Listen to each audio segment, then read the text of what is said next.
TP വധക്കേസിൽ ശിക്ഷിക്കപ്പെട്ട പ്രതി കുഞ്ഞനന്ദന്റെ മരണത്തിൽ നിഷ്പക്ഷമായ അന്വേഷണം വേണമെന്ന് പ്രതിപക്ഷ നേതാവ് വി ഡി സതീശൻ എറണാകുളത്ത് വാർത്താസമ്മേളനത്തിൽ സംസാരിക്കുകയായിരുന്നു അദ്ദേഹം. കേസിന് പിന്നിൽ ഉന്നതർ പങ്കെടുത്ത ഗൂഢാലോചന നടന്നതായും കുഞ്ഞനന്ദന്റെ മരണത്തിൽ ദുരൂഹതയുണ്ടെന്നും വി ഡി സതീശൻ പറഞ്ഞു.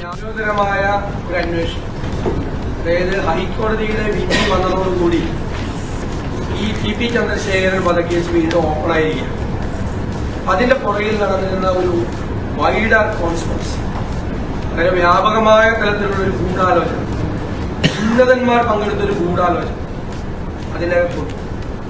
ആ ഗൂഢാലോചനയിലേക്ക് എത്താൻ ഒരു അന്വേഷണം നടത്താനുള്ള റൈറ്റ് ടൈമാണ്, കൃത്യമായ സമയമാണ്.